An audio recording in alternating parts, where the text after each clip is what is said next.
As the members of SIPA's class of 2009 depart Columbia for new lives scattered across the globe, SIPA itself is beginning a new era in its history. In 2015, we will move to a spectacular new building just 5 blocks from where we are now, a building with plenty of elevators and a real cafeteria. In the meantime, the school will join the ranks of Columbia's great and independently self-governing professional schools on July 1st of this year, implement a new curriculum in the fall, and continue its new role as a key player in the accelerating globalization of Columbia University itself. SIPA will also need to raise enormous sums of money to make this possible. No graduate of the school, no matter how far away, will ever again be safe from the outstretched hands and relentless email reminders of SIPA's fundraising department. The class of 2009 is already off to a great start with a wonderful class gift for SIPA's ever-needy fellowship fund. Before introducing our commencement speaker, I would like to acknowledge the presence of a large number of SIPA's distinguished faculty. Time is too short to mention all of the path-breaking books, scholarly articles, case studies, and reports of all kinds that they produced just during the past year alone, nor to list their courses and read from their amazing course evaluations submitted by their students. But I will ask them to stand for just a moment so we can recognize their contributions to the success and the future success of the class of 2009.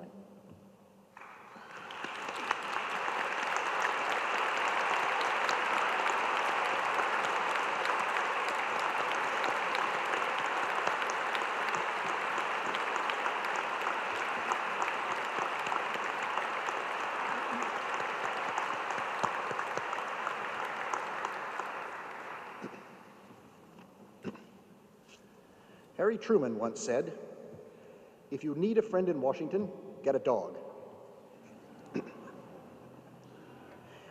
It is rare in public life, as many here already know, to enter the rough and tumble world at the intersection of politics and international affairs and emerge with more friends and admirers than you start with. Our commencement speaker today has somehow managed to do that. Brent Scowcroft was born in Ogden, Utah in 1925. He was still a cadet at West Point when World War II ended. He graduated in 1947 and joined the Army Air Corps, which shortly formed the nucleus of the new United States Air Force. His flying career ended when engine trouble over New Hampshire forced him to crash land his crippled plane in a forest clearing. He survived a broken back and other injuries, resuming his career as an instructor first at West Point and later, after a posting in Yugoslavia and other adventures, at the new U.S. Air Force Academy. He was such a talented teacher that the Air Force decided to send him to Columbia University to get proper credentials. He received his MA in 1953 and the PhD in 1967 in political science, specializing in international relations. Both his MA thesis on the struggle for Trieste between Italy, Yugoslavia, and their respective friends and enemies, and his doctoral dissertation entitled Congress and Foreign Policy, an Examination of Congressional Attitudes Toward the Foreign Aid Programs to Spain and Yugoslavia, two major controversies in the early Cold War. Both of these documents can be found in Butler Library and read with profit. With a PhD from Columbia, Brent Scowcroft could have opted for the exciting career of a college professor, rising to tenure, and possibly even to be a dean. Unaccountably, he had other things in mind. Since 1997, however, he has served on the SIPA Advisory Board, where he has provided indispensable advice and encouragement to more than one dean. In 2005, he received SIPA's Global Leadership Award to add to a long list of medals and awards he has earned in a long and distinguished career. Brent Scowcroft is best known, of course, for his tireless and effective public service. He rose in the Air Force ranks during 25 years of service to the rank of Lieutenant General. He served twice as U.S. National Security Advisor, first to President Gerald Ford from 1974 to 1977, and again to President George H.W. Bush from 1989 to 93. He played a crucial role in guiding U.S. foreign policy during the era that saw the collapse of the Soviet Union and the end of the Cold War. The book he wrote with the first President Bush about these years has become a classic. For 3 decades, every U.S. president in need of honest, nonpartisan advice on matters of national security and international strategy has called upon Brent Scowcroft, though some have listened more than others.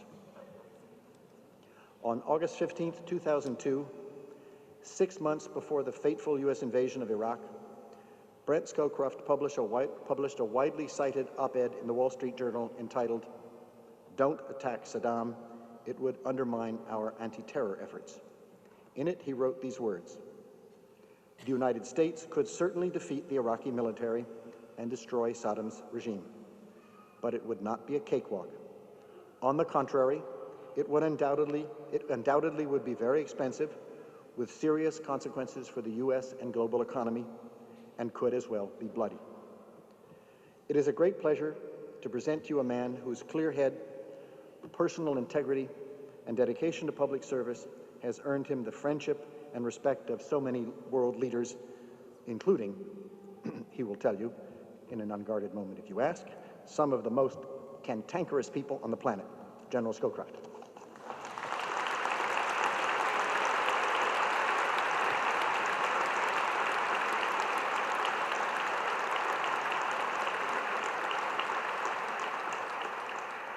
Deans Coatsworth, distinguished faculty, distinguished guests, graduates of the class of 2009, it's a great pleasure and a special honor for me to be with you today.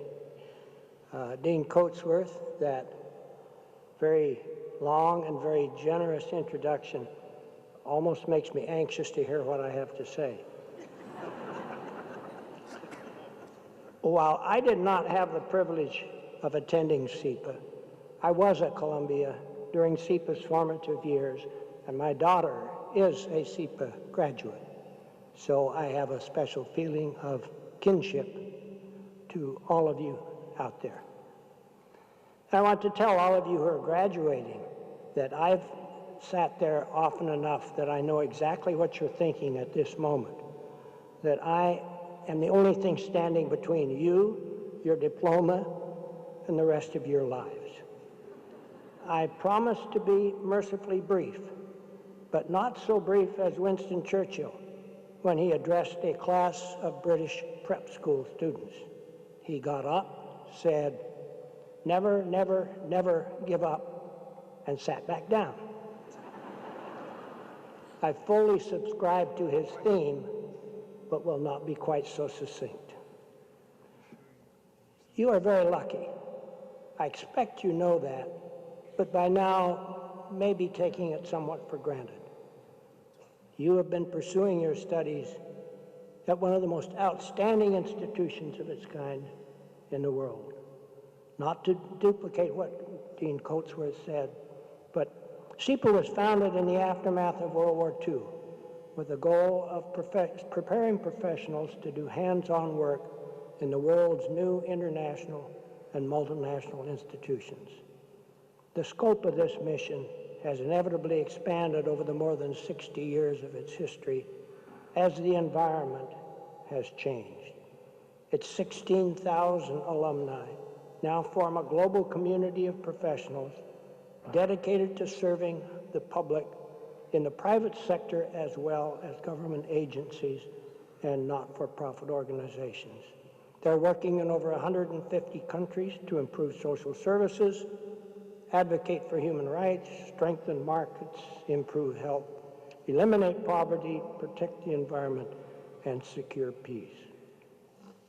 And SIPA itself has become as international as its students through partnerships with a growing number of policy schools in global cities such as London, Paris, Berlin, Singapore, Beijing, Mexico City, and Sao Paulo. And of course, you have had the bonus benefit of pursuing your studies in New York City, the International Center of Finance, home of the United Nations and many corporations and not-for-profit organizations. You are now actively entering a world undergoing a historical discontinuity, though you may not perceive it as such. It will certainly be so recorded in the history books of the future. There are two aspects of this discontinuity which I'd like to discuss. The first is the end of the Cold War.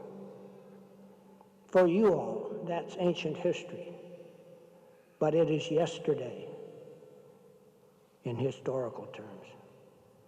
The Cold War was a period of intense bipolar rivalry, taking place under the omnipresent threat of a nuclear cataclysm should either side make a serious miscalculation.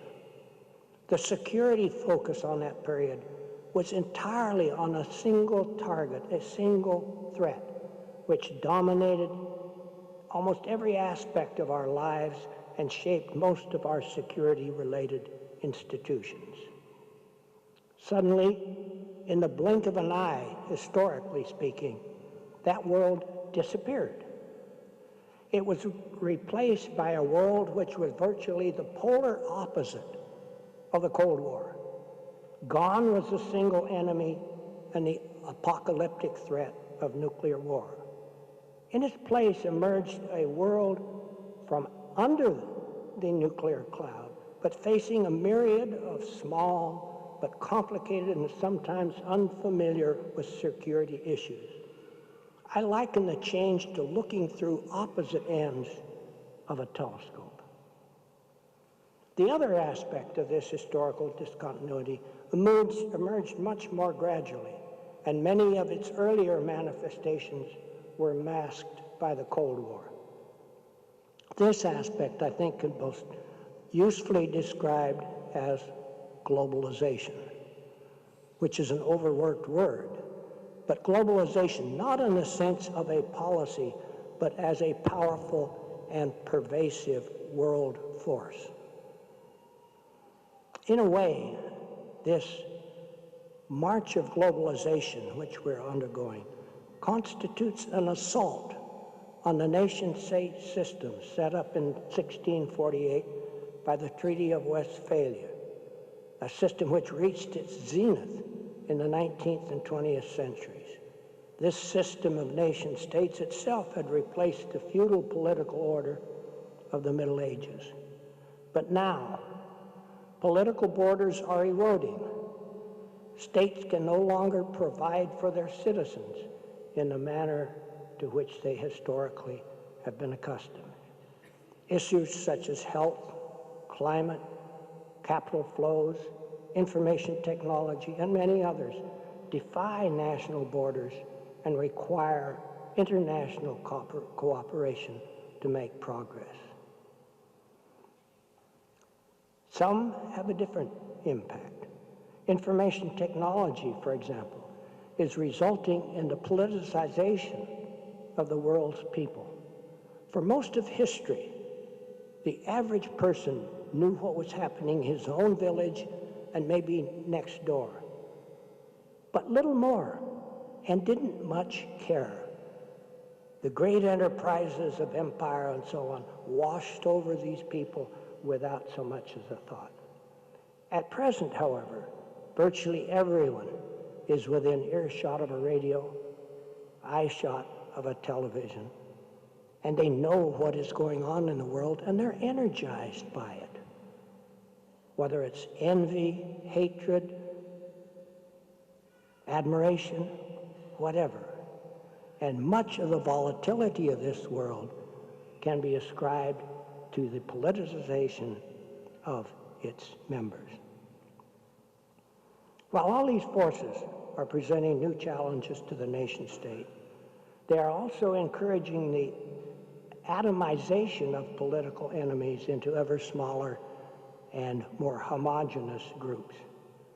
Yugoslavia is a good example, set up basically under the urging of the United States after World War I. It was a very small nation. It is now 7 mini-nations. These proliferating mini-states, of which Yugoslavia is just an example, are even less able than the more traditional states to cope with the new forces which are pouring across their borders. So you're graduating into a world sharply different from that of your parents, the world of the Cold War, and one which characterized as an uneasy coexistence at present between the Westphalian nation-state system and a globalizing world. In addition, we are trying to cope with this complex world with habits of thinking, and especially with institutions designed for the very different world of the Cold War. This is apparent everywhere around us. Just a few examples. The financial crisis revealed a single economic world. Any event which took place anywhere in this economic world immediately cascaded around the world. But there is no corresponding political structure to deal with this single economic structure. And as we have seen, there is a rush now in dealing with this toward the old nation state, bigger than neighbor. The legislation to deal with the crisis in the United States had a Buy American clause in it, eerily reminiscent of the Holly-Smoot tariff of the 1932s. What are the international organizations to deal with this kind of crisis? The Bretton Woods organizations, wonderful set of institutions put together in 1944, which is a world long past. There are other examples. The U.S. Intelligence Committee was organized at the outset of the Cold War to deal with this single enemy, the Soviet Union. We knew a lot about it. We studied it carefully. Suddenly, that's gone, and in place of this single threat, there are hundreds of threats. Sometimes we can't even figure out whether they're threats or not. And that's part of the reason for the turmoil in the intelligence community. NATO, a wonderful military alliance, actually knows how to fight together. But for what? The purpose for which NATO was founded is non-existent now. Are we able to take that wonderful military organization and apply it to the problems of a world very different from that which it was designed for? And lastly, the United Nations. Constructed in 1945 with 51 members. And those members were states of long-standing, similar in traditions, history, some democratic, some authoritarian, and so on. Now the United Nations is 192 members. And those new states, most of them, were not even in existence in 1945, or were satellites, were colonies of the 51 original members, with thoughts of mind about how the world ought to be organized that are very different from the original 51. And the UN carries within it the seeds of this contest. Article 2 of the UN says, "Nothing in this charter shall give the right for this organization to interfere in matters essentially within the domestic jurisdiction of its state, of its members." That is the Westphalian system. On the other hand, the United Nations has twice passed resolutions called the Responsibility to Protect, which says if a state does not or cannot protect major elements of its population, it is the duty of the United Nations to interfere. Those two are in direct conflict with each other. This is the world that you all are inheriting. One more complicated than your ancestors for ages past, and moving at a pace your ancestors could never even have imagined. As I said at the outset, you could not be better prepared for the adventure on which you're embarking. You're now standing on the threshold of one of life's major transitions. Society has been giving to you thus far in your lives. That will soon end, if not now, after some more studies. We owe the things we cherish most to the sacrifices of those who have gone before us. Your parents and your grandparents won World War II and the Cold War, and it is their legacy you're enjoying now. It is about to be your turn to give. Reflect for a moment on true essentials. What, for example, would you like your epitaph to say?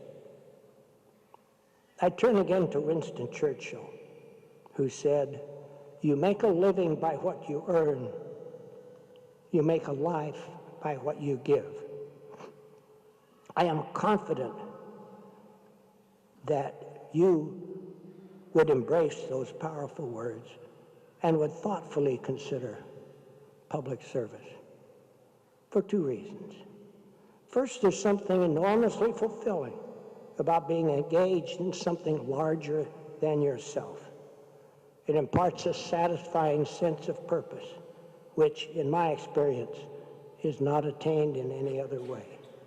And beyond that, there's a desperate need in this country and for others of you from abroad in your own country for people to man the government structures. I well know it is getting more and more difficult, at least in this country, to be a public servant. We've driven many of our best people away. Your private life is made public, your finances are bared, your integrity is questioned. But I ask you to consider public service, not because it's easy, but because it's hard, it's rewarding, and oh, so necessary. How well the wonderful things this nation stands for will be preserved and projected will depend on the quality of the people whose hands are on the helm of state. How mankind copes with the problems that I have described and others over the next 50 years, those are your years, will depend inordinately on the behavior of the United States. Only the U.S. can mobilize the international community to the tasks which need to be accomplished. If we do not lead, little can be done. It may not always be that way, but for most of your lives, that will simply be a fact. But public service does not necessarily have to mean joining the government in Washington or Beijing or Berlin or anywhere else. Non-governmental organizations, volunteerism, school boards, local elected office, all of these are necessary to preserve our wonderful heritage, to enrich it and pass it on. One final word. Set your sights high. It does no harm except to your ego to fail now and then. Hockey star Wayne Gretzky once said, "You miss 100% of the shots you don't take." So never be afraid to take your best shot. Thank you, good luck, and God bless you all.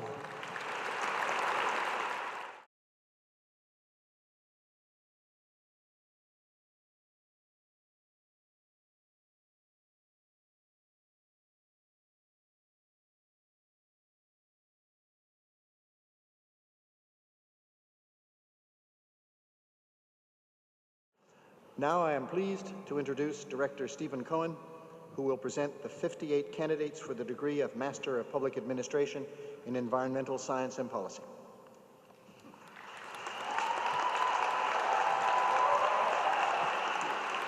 Slight deviation.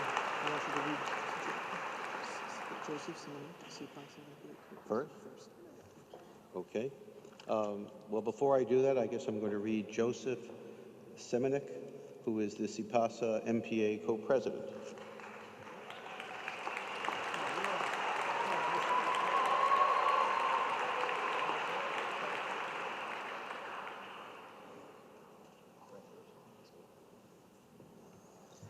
And now it's my privilege to call to the platform the outstanding class of 2009 of the MPA in Environmental Science and Policy, starting with Dana Adelman.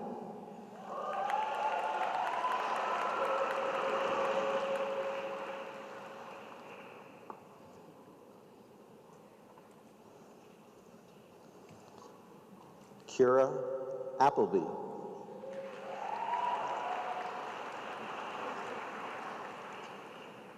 Maha Abubakar Bahumdan.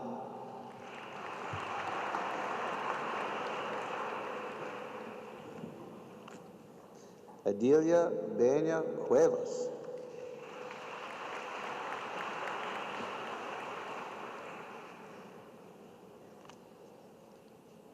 Fletcher Bedoin.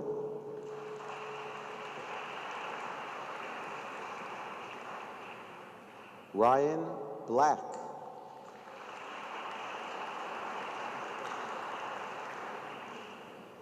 Shaban Burns.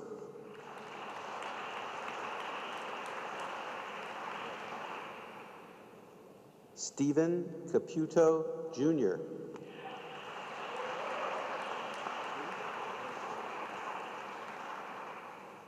Natalie Chalmers.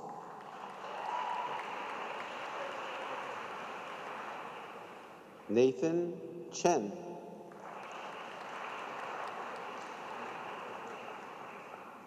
Louisa Chan.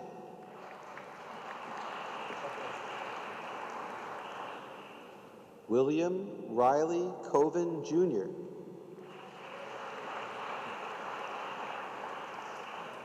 Gabe Coles. Dana Coyle.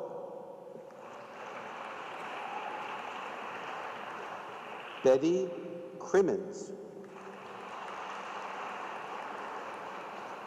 Molly DeSalle.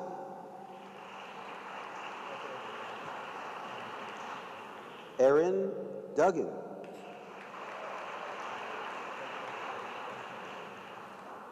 Marcy Fiedler.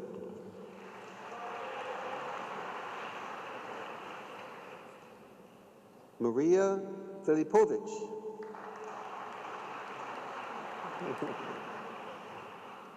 Emmanuel Flemont.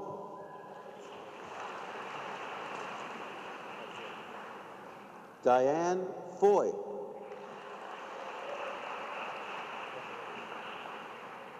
Miriam Gabay.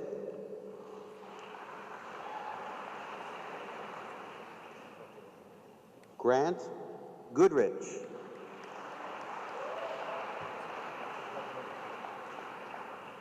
Jennifer Holler.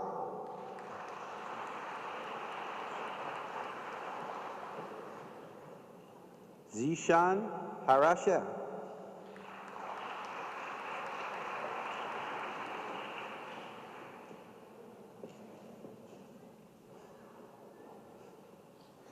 Judith Harwood.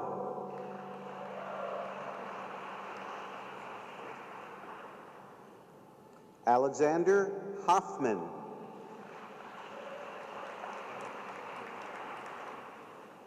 Elise Huddle.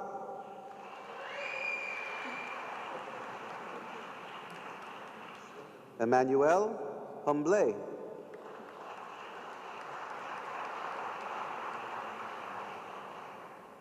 Kenneth Caseman.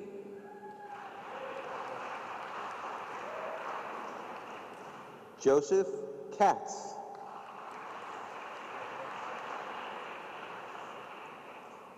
Kara Kirkhoff.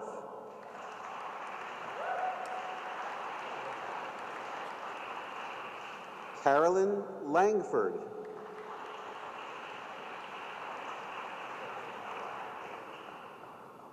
Erica Leung.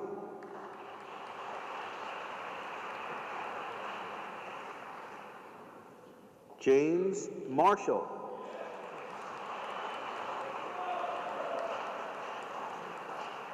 Rochelle McCadney.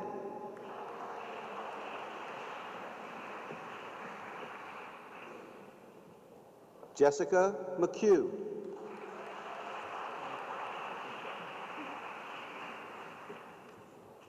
Erin McKinnon.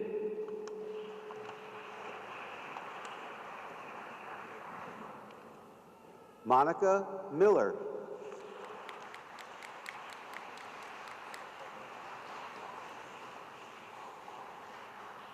Vanessa Morris.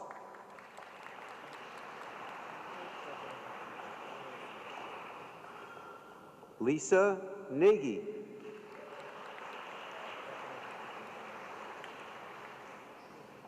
Nosissa Nabah.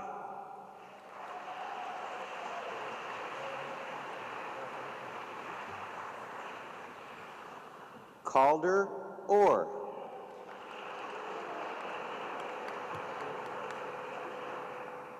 Danielle Ravitch.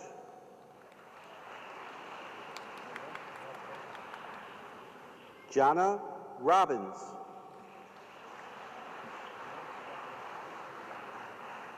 Julie Rillette.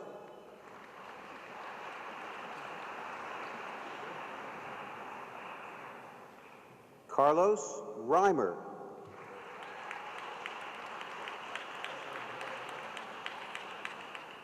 Atiana Scazzero.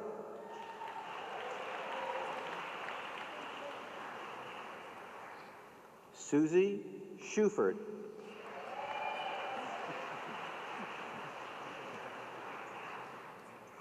Thomas Sinnickson.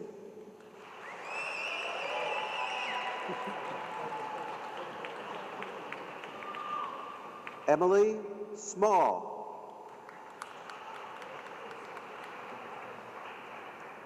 Leah Stokes.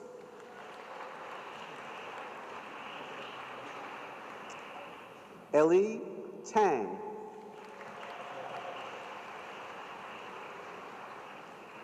Daniel Teitelbaum.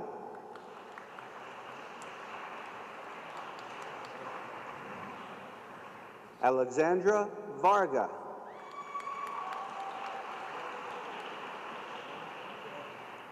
Christina Ariani Wartenberg. And last but not least, Brett Williams.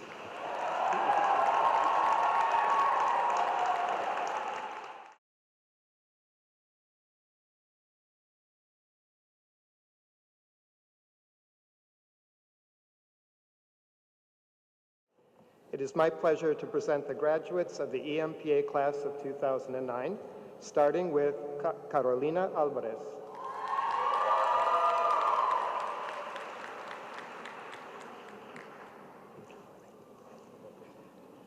Ryan Ames.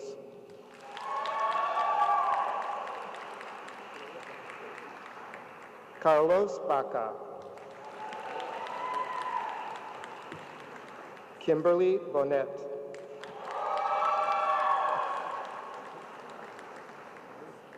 Philippe Bonce. Raluca Kadar.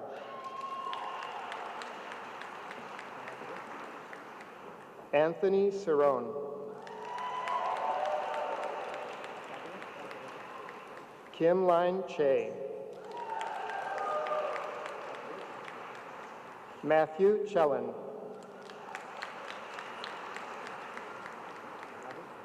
Helen Chung.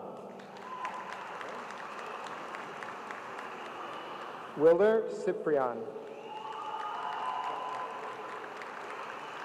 Maria Colmenares. Nancy Conde.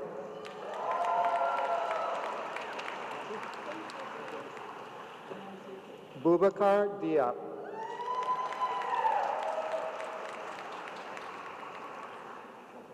Bertrand Yuri. Mariella Flamburi.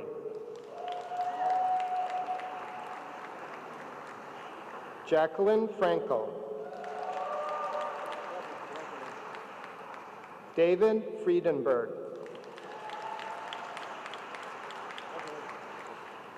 Carrie Gallagher. Stephanie Gallup. Ivan Garcia. John Gardner. Lara Green Spector. Jolien Handler. Bilal Hassan. Mark Haynes. William Jimenez. Scott Carr. Colin Kelly. Hilken Klinkenberg. Richard Latanzio. Valerie Leon. Amara Levy Moore. Ross Lovell.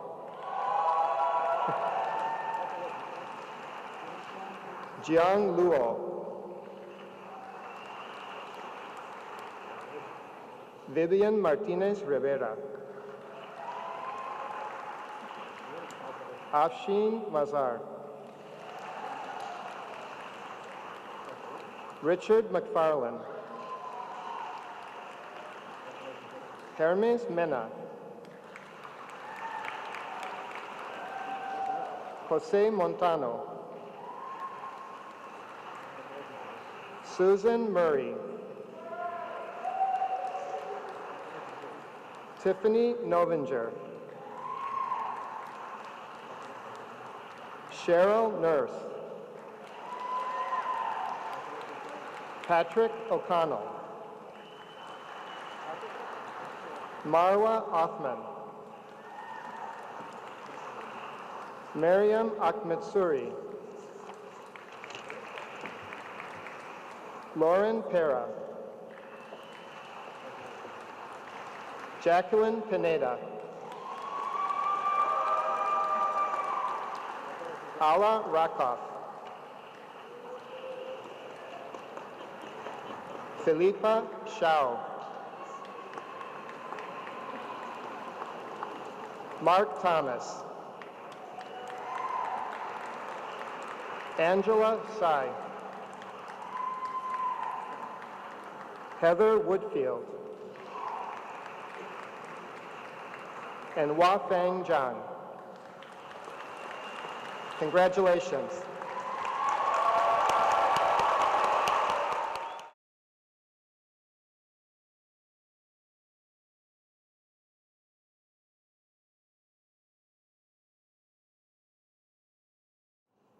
I'm delighted to welcome and introduce PEPM graduates 2009. Basit Masood Abbasi.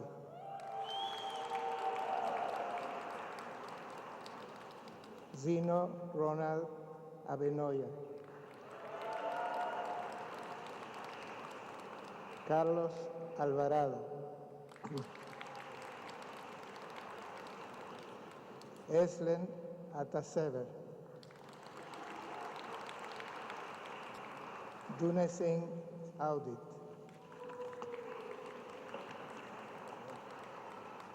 Manuel Avellá.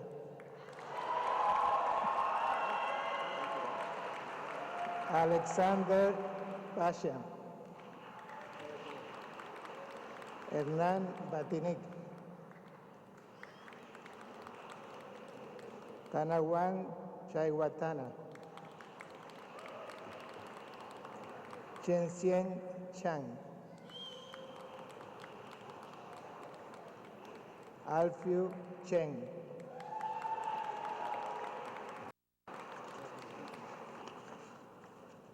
Ronald Chungatera.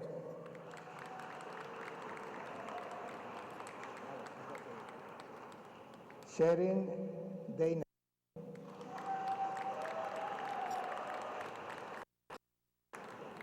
Pablo Dos Santos.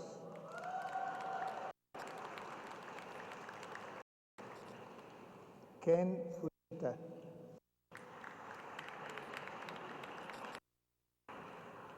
Marsha Grodnicki.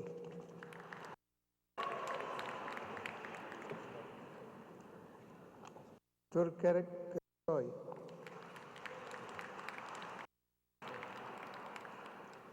Masato Higashi. Aiteme Hodonogbo.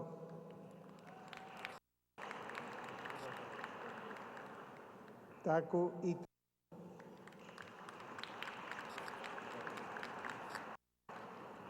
Katerina Kasperchik. Ai Kine.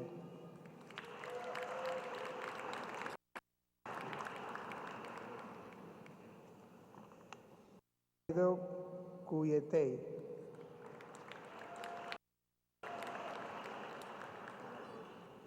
Jin Lee.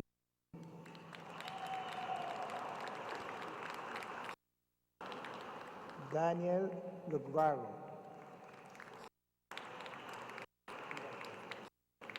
Farid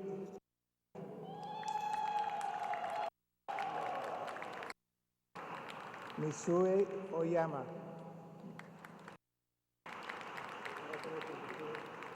Mohammad Suad Raiput.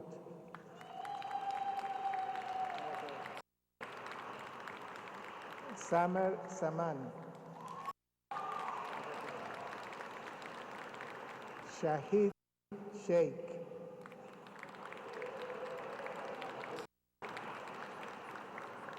Mihir Kumar.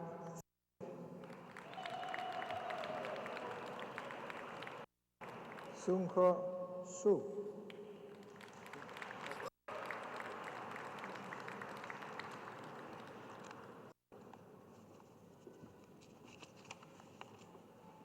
Batulga Ulsibat.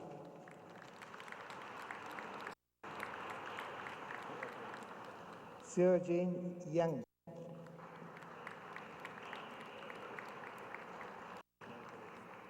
Yosuke Yasue.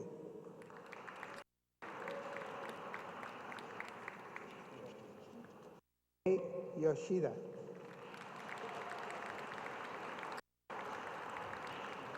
Youngwon Young.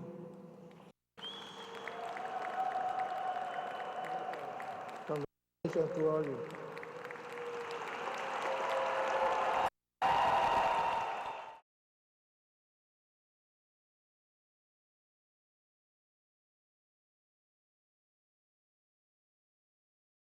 I'm honored to present to you the class of 2009, all exceptional professionals, now prepared to venture out into the world to fight for human rights, improve social services, strengthen markets, protect the environment, and help secure peace. I'd like to start with our first graduate, please.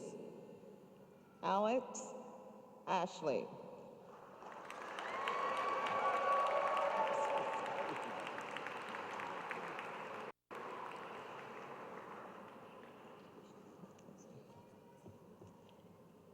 Amina O'Dowley.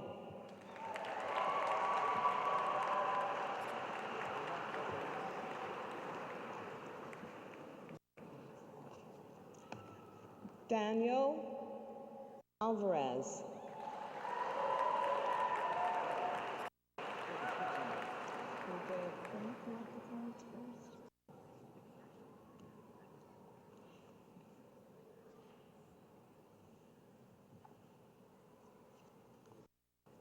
Ahmed Mohi.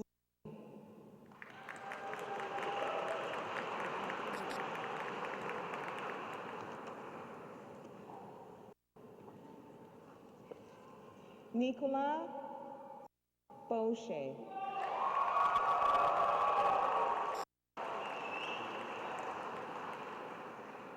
Laura Berman.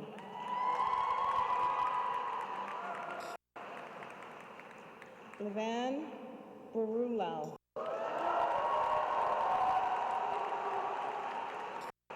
Rushi Batnagar.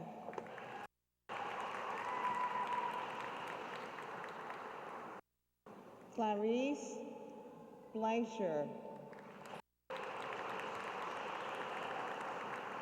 Beulah Brown.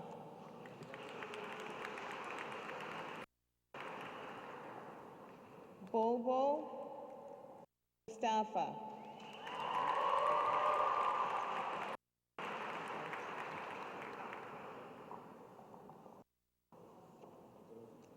Carrie Campbell.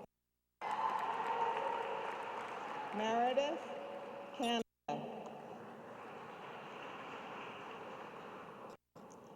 Aurora Sainez. Ella Kachawa.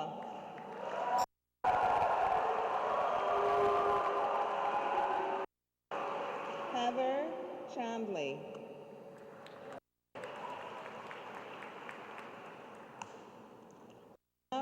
Chang.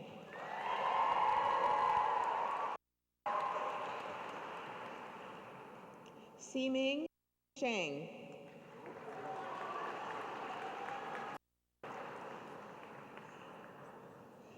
Farid Chaudhry. Okay. Valerie Chagara.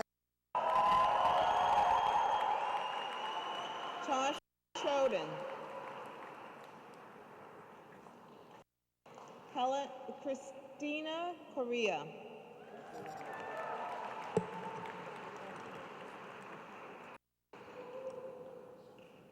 Maria Di Castillo Maria.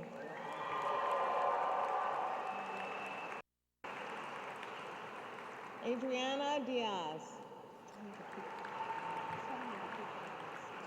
Carlos Diaz.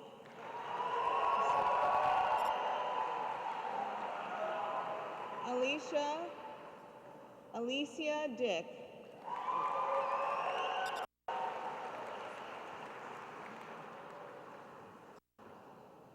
Machi Drawson. Marcel Espinoza. Mario Fernandez Lozano. Amelia Field.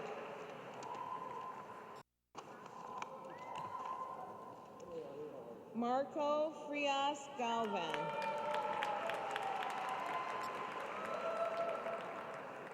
Yoshiki Fuse.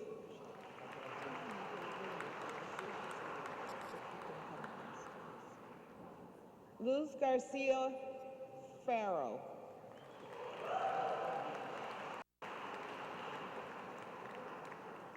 Christine Pucho.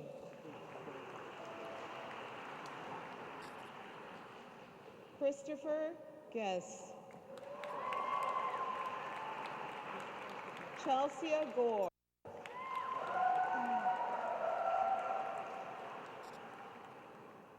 Hume Jaliva.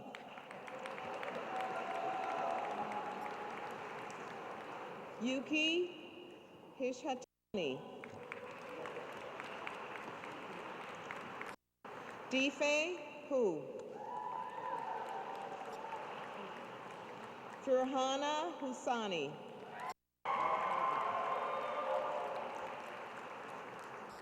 Michael Himes.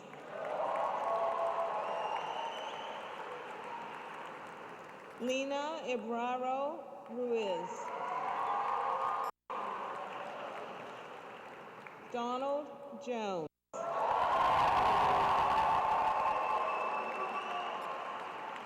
Joyoy Gulam.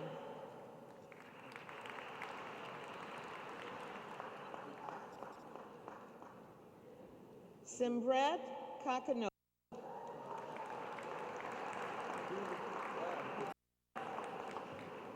Medina Casambueva.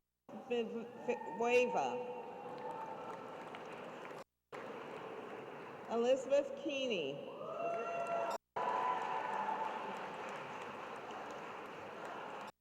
Muhammad Khan.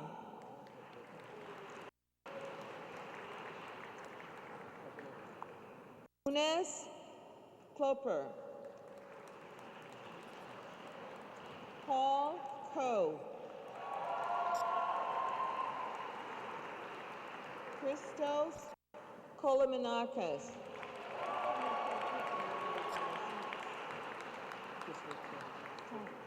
Monika Kowalowski.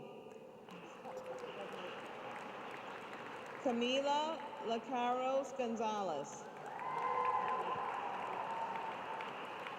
Cynthia Leslie. Jordan Love. Julio Mariscal Pilas. Charles Martirana.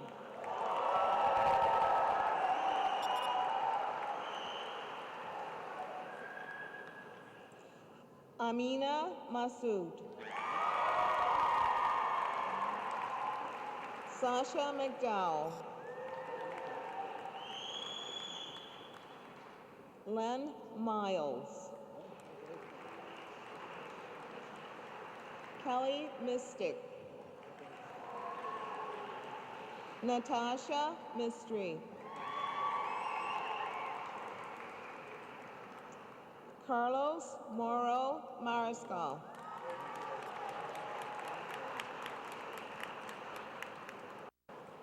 Rocco Moro Quinones.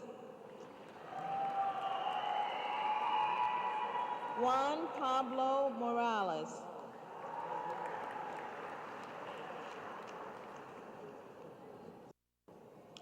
Takuya Murata.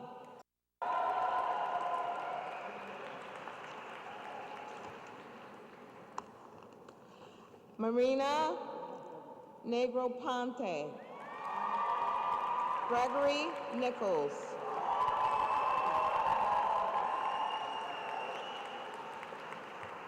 Tobias Niemetz. Maria Laura Nuance. Satoshi Ogawa. Kadgate Ongut. Julia Ortaz Rios.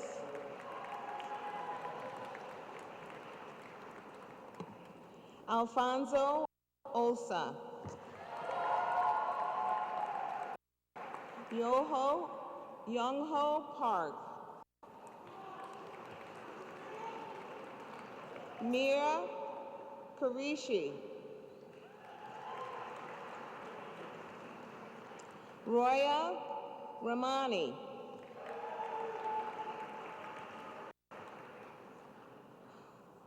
Lucilla Gabriela Reyes. Andrea Riemann.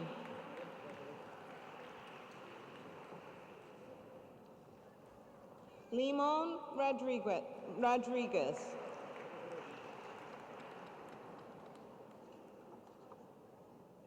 Hugo Rodriguez Nicola. Rafael Rodriguez Lil Torres. Stacy Rowan.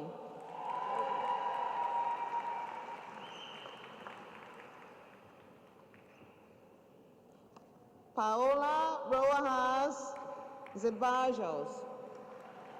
Rebecca Rouse.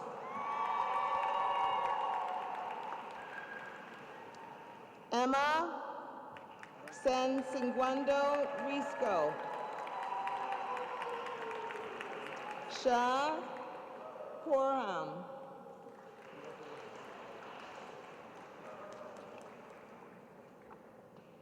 Gudrun Detour. Nicola Simpson.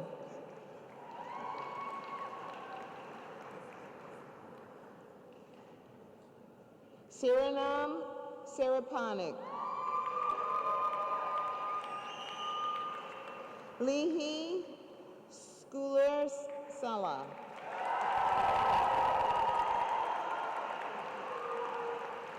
Yong Ju Sun.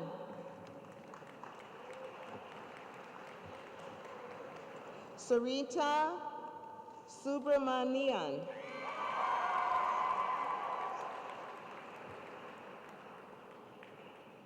Christopher Thurlow.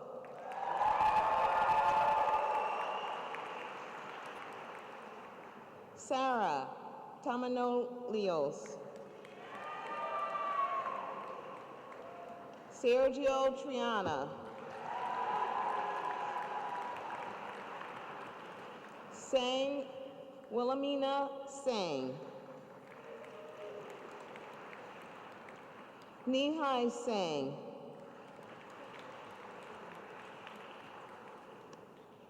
Yoshihiro Yumehara. Juliet Vidal.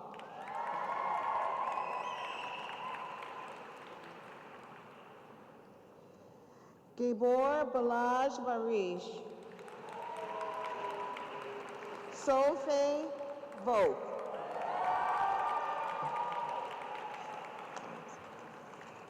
Melissa Waits.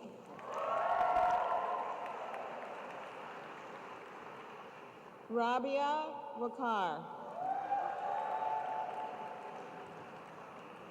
Catlin Welsh.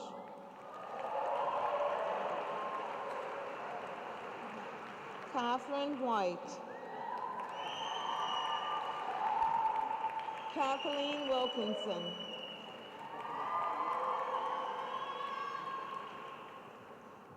Andrea Woodley.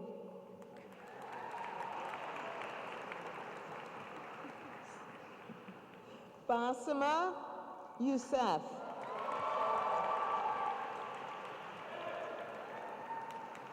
Syed Ziada.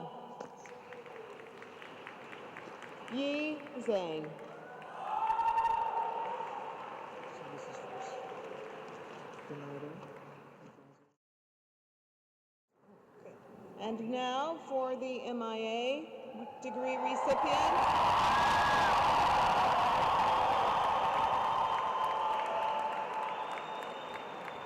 Bernardo Navazo Lopez, who is the co-president of SIPA. Mikhail Abray. Kirsten Algren.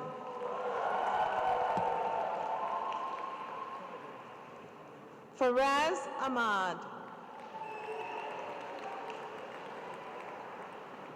Sabiha Ahmad.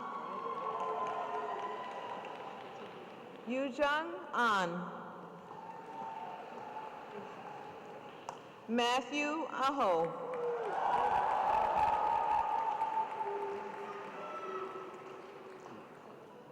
B. Aishen Jula.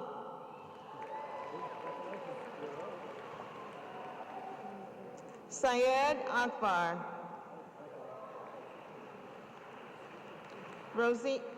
Rosina Ali. Salim Al-Jawari. Lydia Allen. Mark Allen.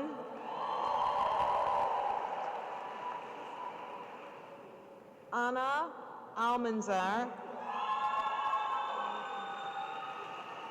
Omar Al-Nindowi.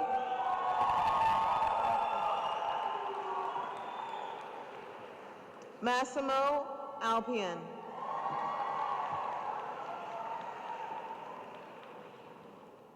Joshua Amata.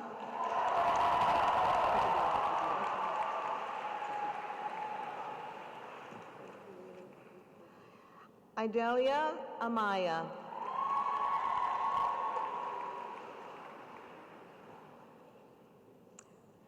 Zaina Arafat.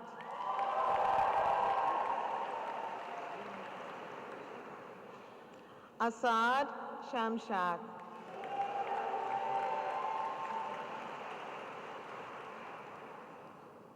Abu Ashker.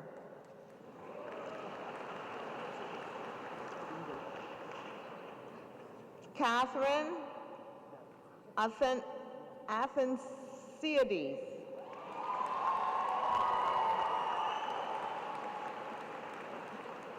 Maria Avanjanada. Kisuki Awaji.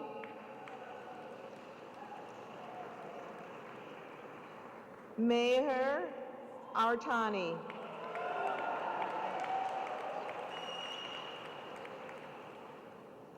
Anna Aspurua.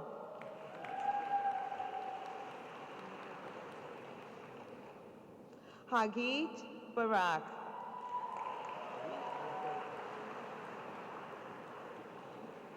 Shuba Bala.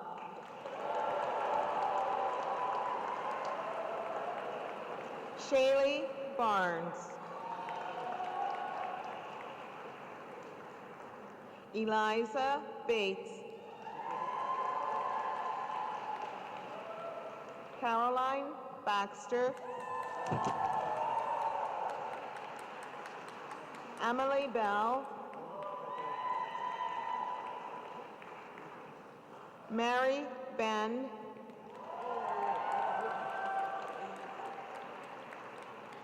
Ashley Benner. Kaya Benson.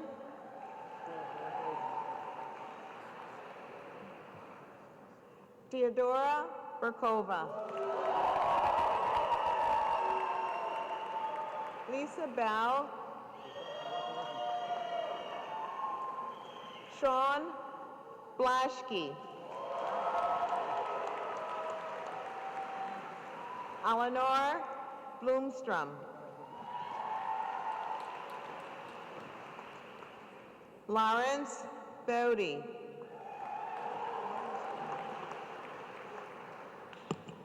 Kirsten Bokenkamp. Natalie Bonjak.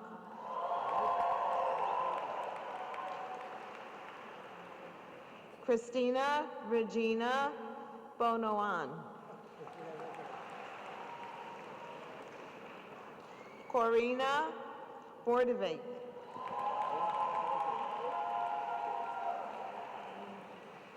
Caroline Boulis.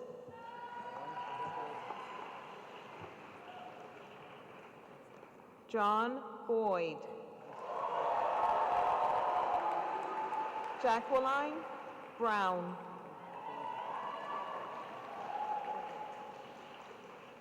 Yevgenia Bookspoon.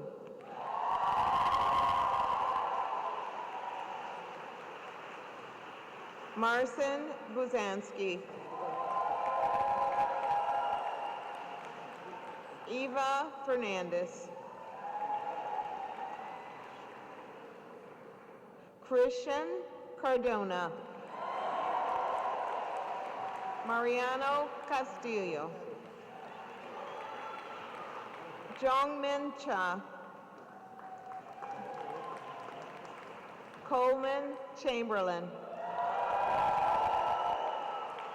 Vanna Chan. Brian Chang. Faiza Shaosh. Wakas Chowdhury. Lian Chen.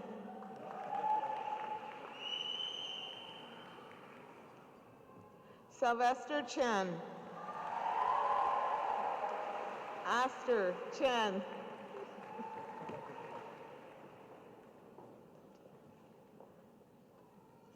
Tatiana Shukarenko. Yu Jung Evelyn Cho.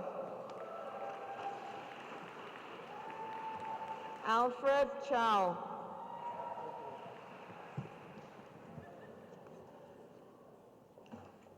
Donna Chu. Anna Chung. Christian Cleven. Michael Klein. Mervet Kokoli. Dylan Cohen. Jane Cohen. Benjamin Colmery. Sarah Comer.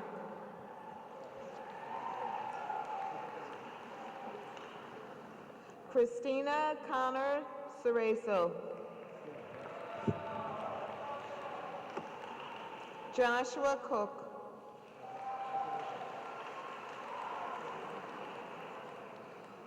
Oliva Corbet.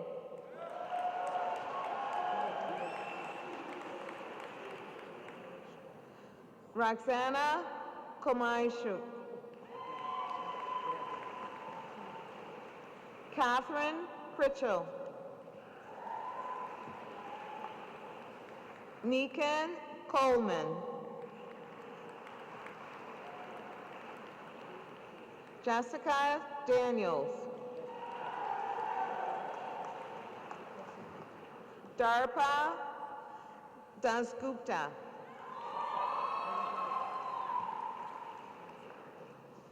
Luke Davenport. Patrick Diba.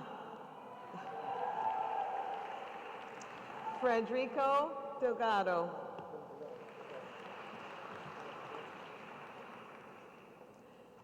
Agathe Desmarais. Marai Denby.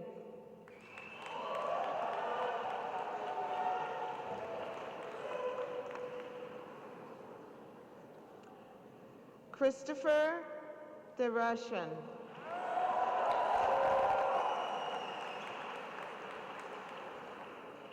Gianpaolo DiMartino. Kristen Dobson.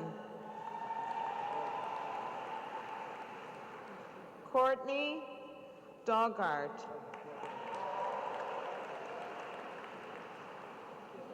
Ivana Derlio. Sarah Ducher.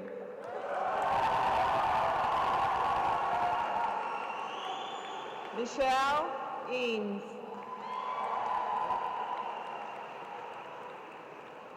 Caroline Ebumbu.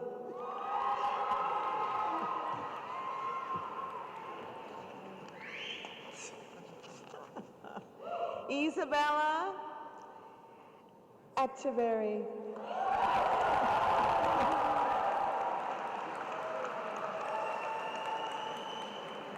Casey Ehrlich.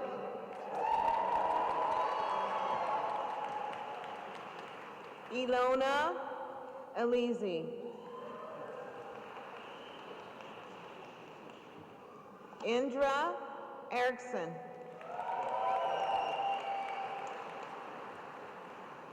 Mariana Escobar Reeb. Terrence Favors. Mario Fernandez. Nancy Ferrante.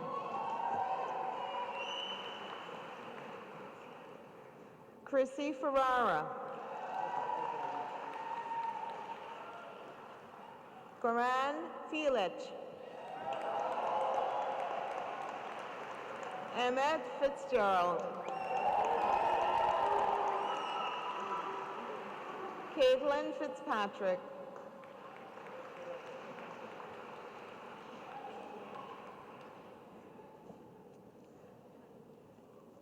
Christopher Flavel.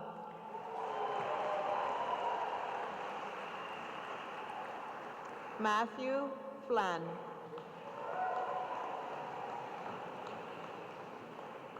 Nicole Foster.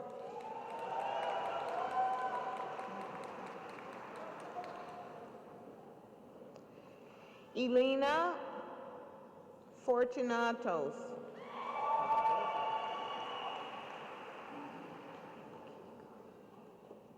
Makiko Fujita.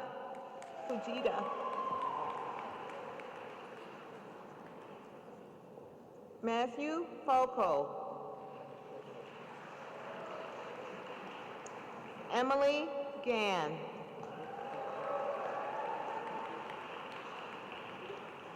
Anjali Garg.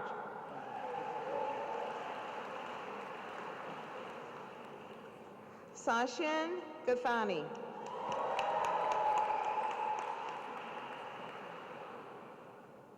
James Giganti.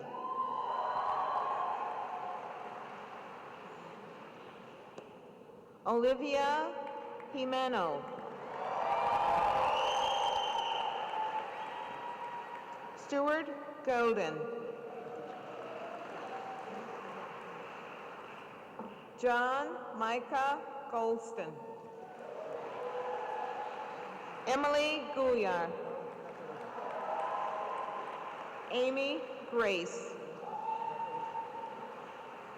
Daniel Green.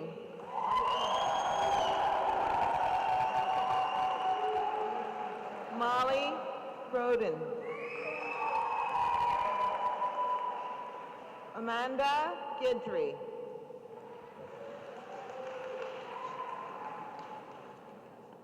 Tiago Gimaranes.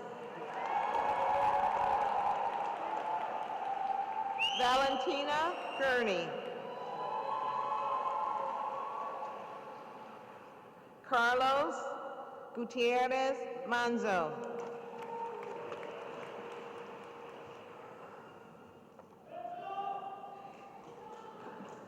Beza Hailu. Unshel Han. Allison Hare. Helen Harris.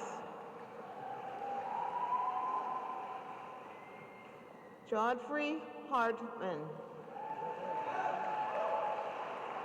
Mayam Hashimi. Mohammed Hasnan.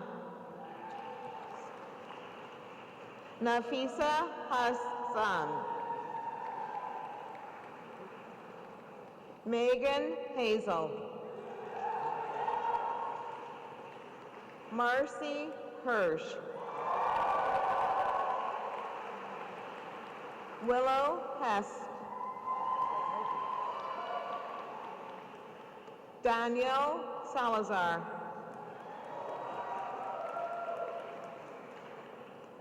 Kayoko Hirioka.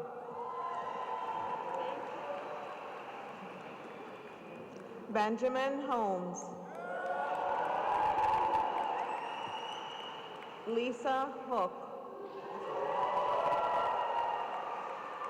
Eric Hoplin. Jonathan Host. Brian Hoyer.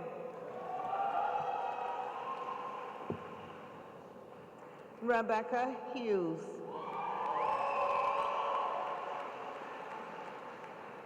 Jonathan Holland. Portia Hunt.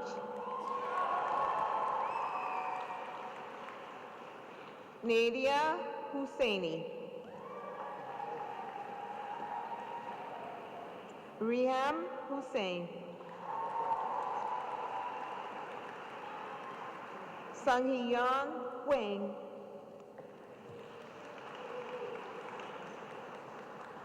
Besnik Hisini. Naofumi Ikeda. Nicholas Jacobson.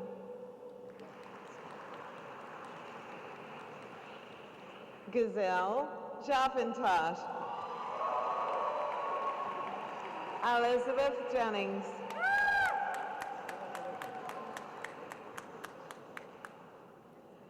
Jenny Jen.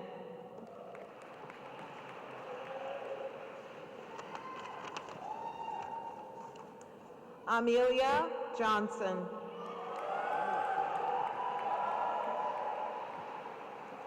Godfrey Jones.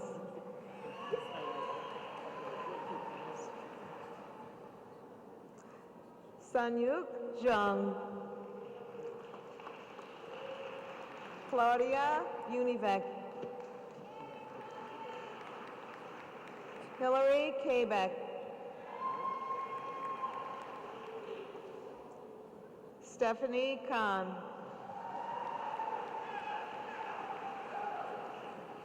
Christopher Kamenker.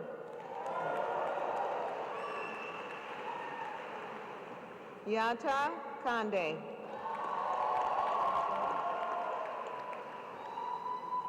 Rajun Kapoor.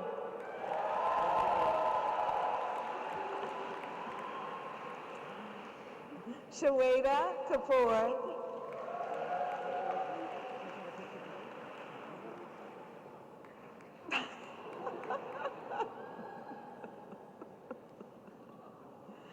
Damit Karacord. Laura Keating. Claire Kells. Khaldoon Khalil.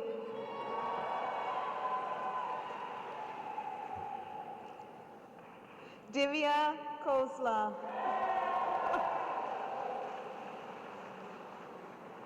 Takehiro Kedu. Buyo Kim.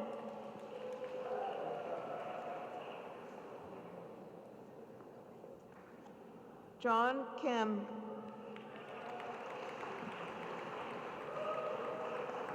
Sarah Kim.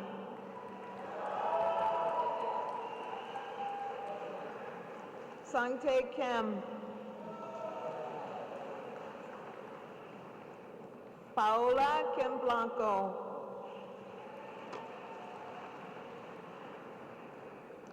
Benjamin Kirscher Allen.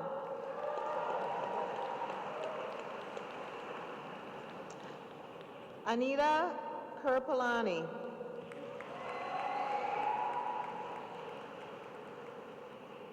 Imad Kiai.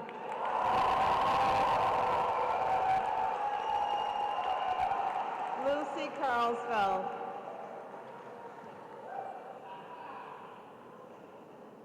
Arpine Kocharian.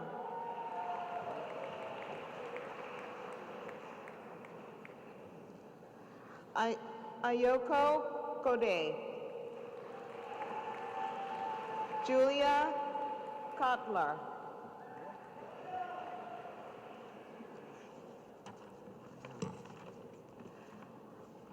Nigellage Lyser. Robert Bruce Lampert.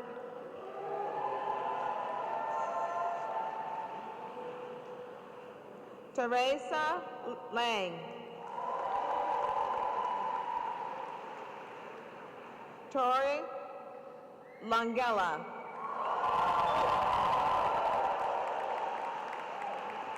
Kristen Lanham. Asneal Larson. Catherine Lawlor. John Matthew Leatherman. Selena Lee. Daniel Lee, Wazhong Lee, Mikwang Lee,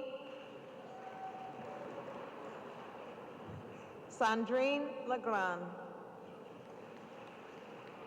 Scott Leo,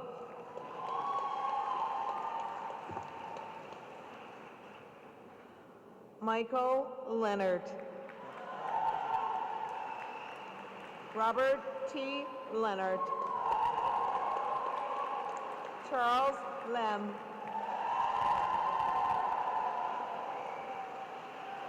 Joseph Len, oh my goodness, Chang Chong, Carrie Chang Lu,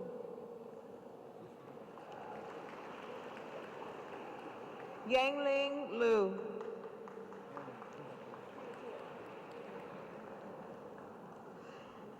Alvaro Londonno,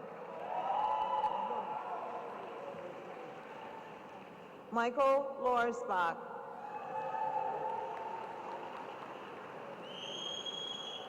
Jacob Silas Lund,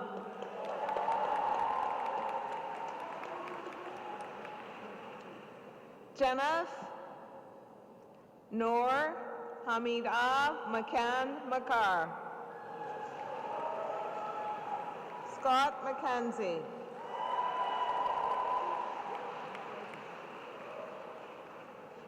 Ruth McQuitty,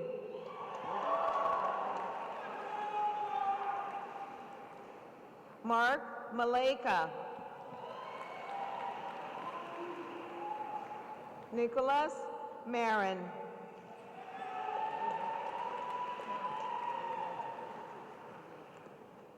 Berta Marchiori,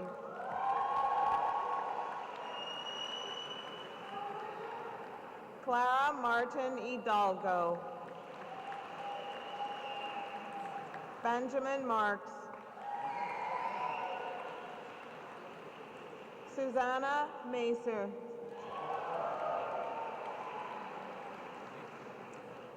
Idai Miso Canova, Nicole Moriello,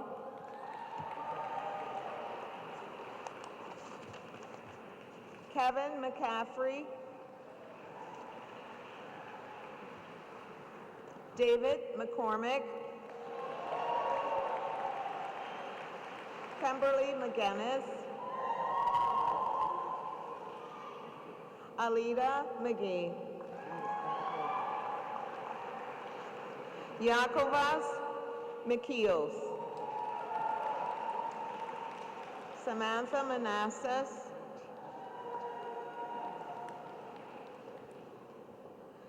Taitina Mercy,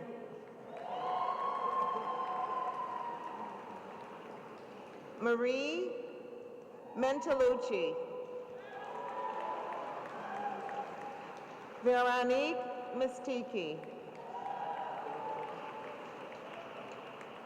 Dahlia Morshad,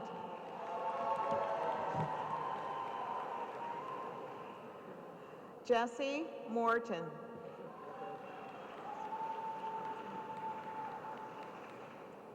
Travis Mosier,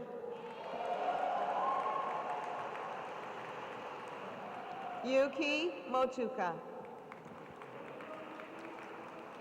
Shannon Mullins, Harumi Murakami,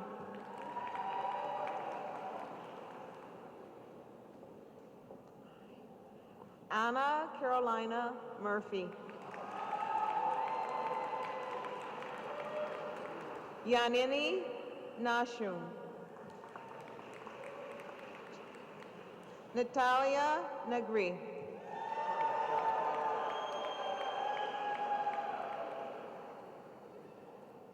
Mao Wen Nine,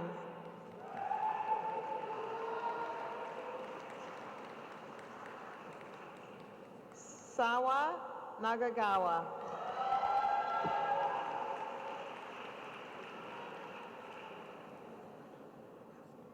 Marcel Najerban.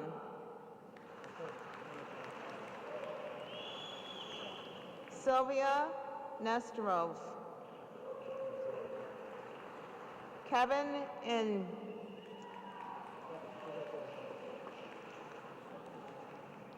Now Nishikikawa.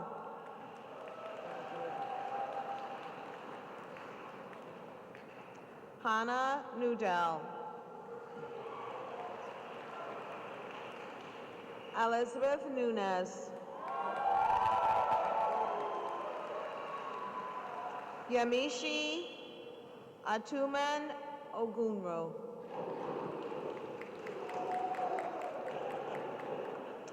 Reiko Okamura.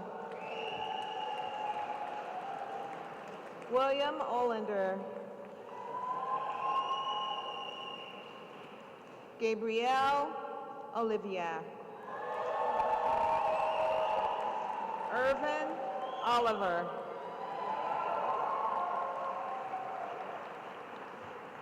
Peter Orr.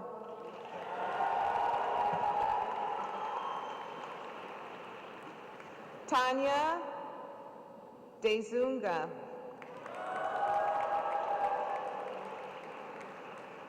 Edward Todd Owens. Aikiko Pace. Valeria Panayotova. Shayla Parikh.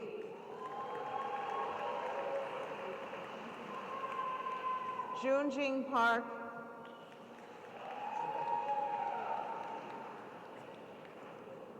Vulas Puthikonda.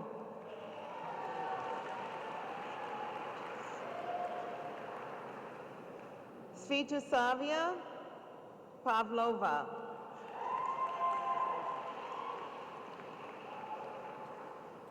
Jessica Pierce. Joyce Pissarello.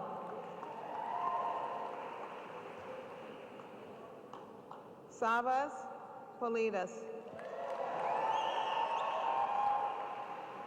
Miguel Posada.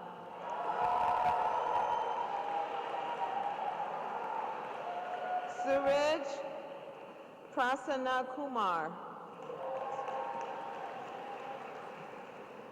Michael Prosser. Alana Pokova.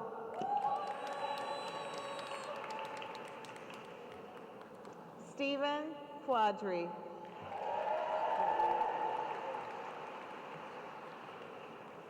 Vera Kina.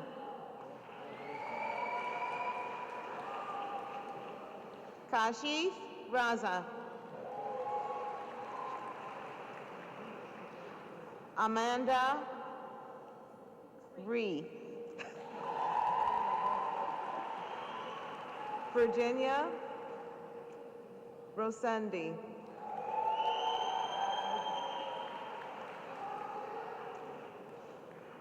Young Ree. Alex Ritter.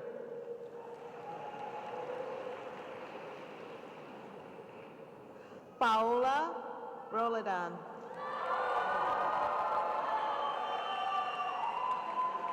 Jolian Rallo.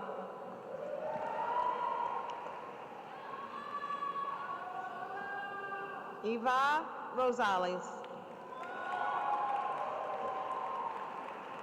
Andrew Rothman. Audrey Roem.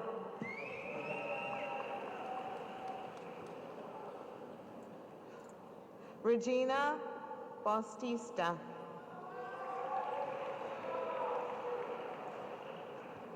Roberto Salas. Imad Mohammed Salim. Cariato Salval.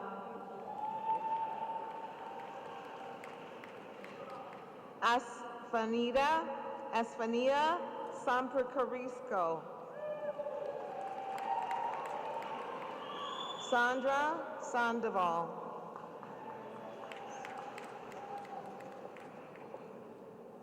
Jacinia Santana.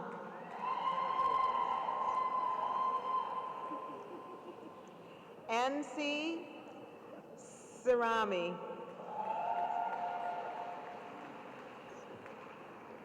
Katuhaisa Sato.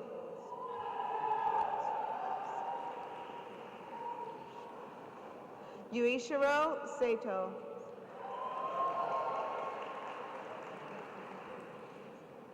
Mongeesh Sawant.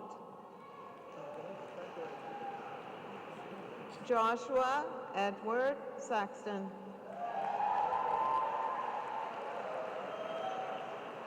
Rebecca Shear.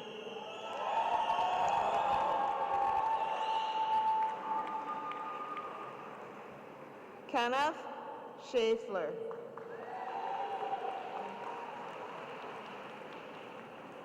Sarah Schoenhart.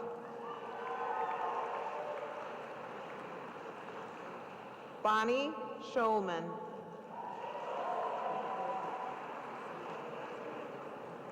Titiana Sears.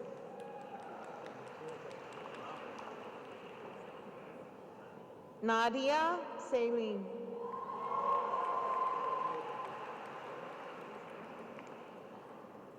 Bibi Shah. Roshan Shah. Danielle Shama.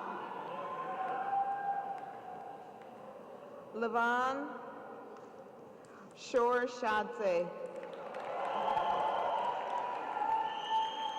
Liat Sheetreat. Raymond Short.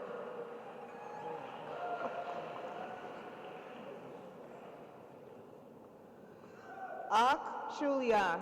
Aksama Shuliar. Aaron Sikorsky. Jennifer Sylvie. Sarah Simono. Denise Singley. Linnea Small. Neda Sobani.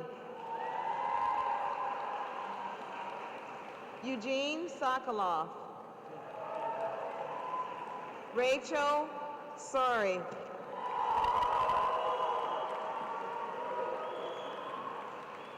Omira Soriano. Stephen Stolte. Meredith Strickler. Hejong Su. Claire Sullivan. Ning Ivy Sun. Wentai Sung.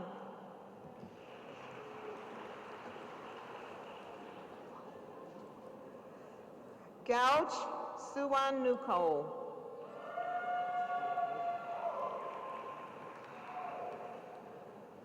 Morton Svenstorp.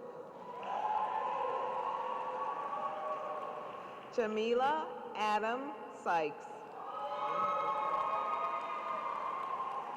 Sarah Tedlowy.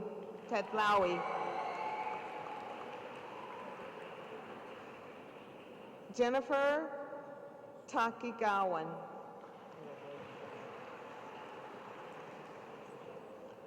Haruto Takimura.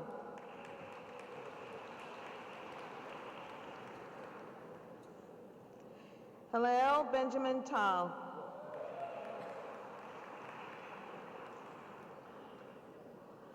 Elena Tansey.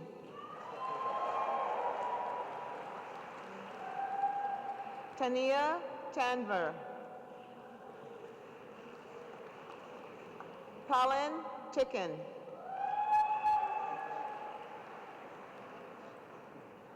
Akanksha Thakur. Alexander Thong. Brandon Thompson.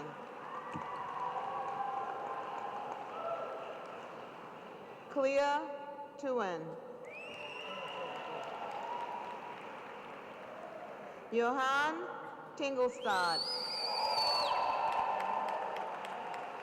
Amelie Tower. Whitney Trumbull.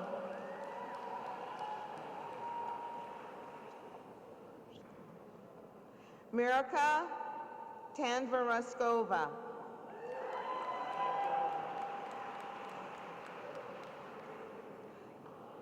Dagu Ukung. Mia Otsunomiya. Omar Valdez.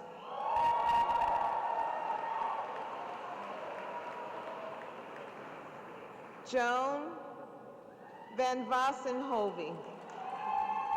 Victor Vasquez Alvarez.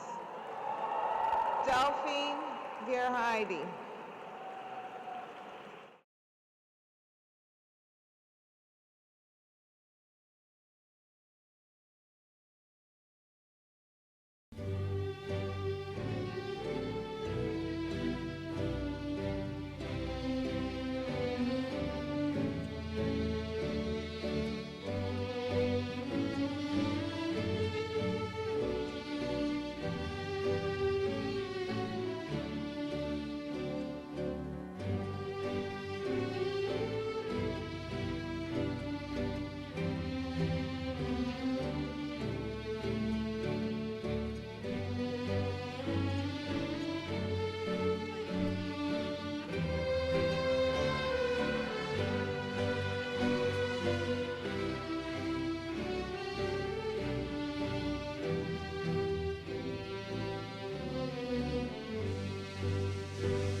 Dear guests, officials, and fellow graduates, it is a great honor for me to be here to say a few words as MIA President of the class of 2009.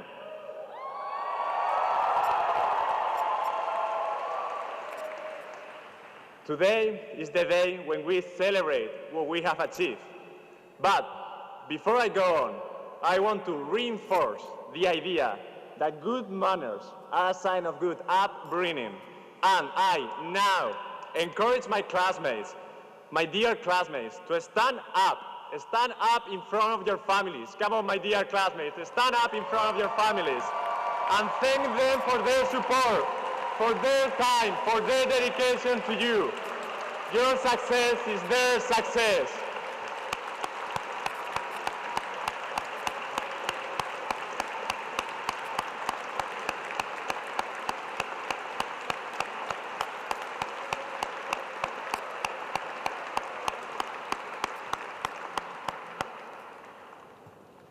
And I now beg your pardon to do exactly the same to my non-English speaking parents for a fraction of a second.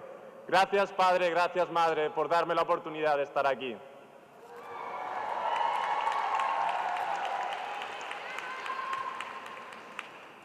In preparing this speech, I thought about how clear it is to me that we owe our families so much.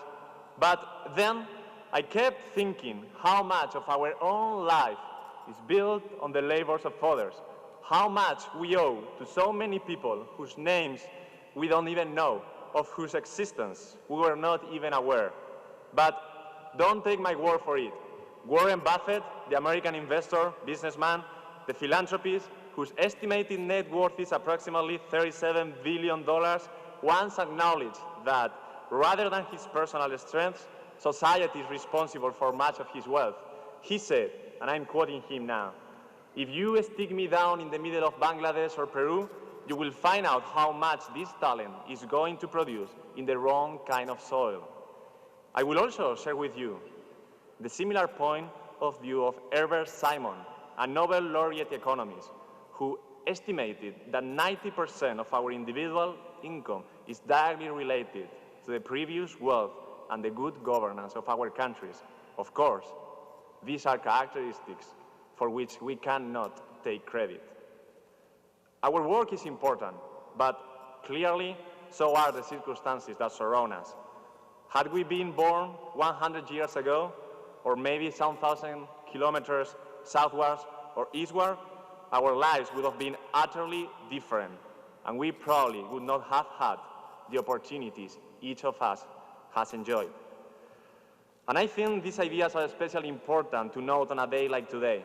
I believe nothing is more urgent nor more important for me today than to tell you how lucky we are, how privileged we should feel, but also how this all creates a moral responsibility to those who were not as fortunate, to whom much is given, much is expected.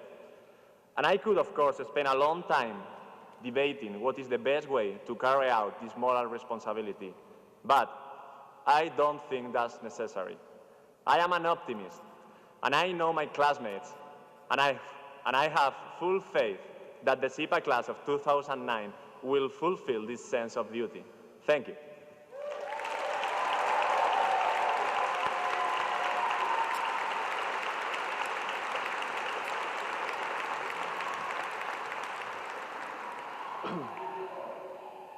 Good afternoon. Ladies and gentlemen, Dean Coatsworth, esteemed faculty, parents, friends, significant others, and those of you who are casually dating. On behalf of the class of 2009, we are overjoyed to have you here to share this special moment with all of us. Your words of encouragement, your support, and the loans you've co-signed have helped make this day possible. So how do we begin to express what SIPA has meant to all of us? We've gained far more than our rigorous academic curriculum would suggest. We've entered this experience uncertain of how it would transform our lives. You see, the hidden gem of SIPA is difficult to articulate. What sets us apart from other policy and international affairs programs is our community. A SIPA student learns very early on that the success of each of us is inextricably intertwined. The constant reminder of this lesson compels us to support each other when we struggle and hold each other accountable when we're not doing enough. So as we gather here this afternoon, united in our diversity and unsure about what lies ahead, I encourage each of us to never forget the things we know for sure. We know by surviving our first year and the countless number of group projects that we are prepared to face any challenge and have mastered the art of conflict resolution. We know that no matter where we are in the world, John Conway Boyd will continue to send us mass text messages to let us know where the free food and drinks are. We know that in another minute, this 4-minute speech will start to feel a lot more like 15. So keeping that in mind, I've decided to cut the obligatory elevator joke that we tend to hear at these SIPA functions. We know that timing and strategic planning matter, which comes in handy when you're trying to board the elevators during peak times. That was a bad joke, but just go ahead and laugh. We know that the economy will recover and we will find jobs. I have a little bit of proof, and just bear with me. This might not make that much sense right away, but a few students and I have started an independent research project, and we saw a correlation between the strength of the economy and the career of Britney Spears. All right, it sounds weird, but during the days, if you remember back when Britney had her meltdown, gas prices skyrocketed, unemployment rose, I got divorced, and stocks plummeted.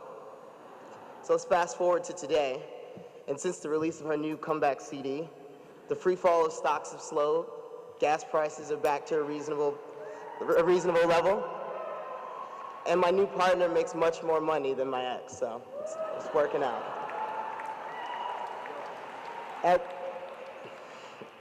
So as we exit this chapter in our lives, we must do all that we can to honor and preserve the legacy of this journey. We owe a great debt to SIPA for all it has given us. The enthusiasm you felt about this experience and in this moment must be carried with you forever. To quote a famous commencement address, the memories we've shared will not go away simply because we do.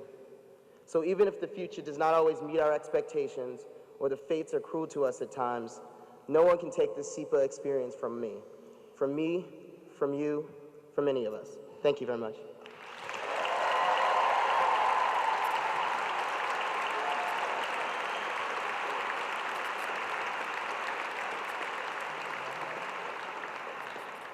Good afternoon. As we now look forward to the next step in our lives, our professional careers, real lives beyond the windowless classrooms of the 4th floor and Lehman Library, as we seek meaningful employment in the most challenging job market in recent history, we should always remind ourselves that in every crisis, there is always opportunity. John F. Kennedy famously said, "The Chinese character for crisis has 2 parts. One represents danger, the other represents opportunity." The Chinese were surprised to hear this, as no such character exists. But we can all understand and appreciate his sentiment. And perhaps, as soon-to-be SIPA graduates, we can take heart that despite these challenges, the same skills, intellect, and good fortune that allowed us to matriculate into Columbia University nearly 2 years ago will most likely continue to serve us well in the future. And even if I'm wrong, I hear the business school and law school have great programs. But in all seriousness, to anyone who has had the privilege to spend a few hours roaming the halls of the International Affairs Building or time to sit in a class, you can't help but appreciate the incredible diversity of our class. SIPA students are truly an international mosaic. We are from as far away as Isa Chevry from Colombia, Guahar from Kazakhstan, Ruchi from India, and we are as close to home as Sarah Dutcher from Queens, Donald from Chicago, Rebecca from Southern California, and Jordan from Montana. Our professional backgrounds are as varied as the countries we call home. While some of us did work for the Peace Corps, others bring a range of experience from foreign governments, the military, and the private sector. And although we are now at the end of our 2-year academic experience, let me underscore that the personal relationships that we developed over this 2-year experience are what we will take away from SIPA long after graduation day. These are the relationships that will sustain us a career in any field. And as many of us go on to run nonprofits, work in government, pursue careers in banking and consulting, we are never more than a phone call, text, or email away from one another. Hopefully the collection of friends and colleagues that we leave with today will not only continue to make us laugh, but continue to challenge the way we think about ourselves and the world. Having said that, please continue to reach out to one another in the years to come. To the SIPA class of 2009, thank you and Godspeed.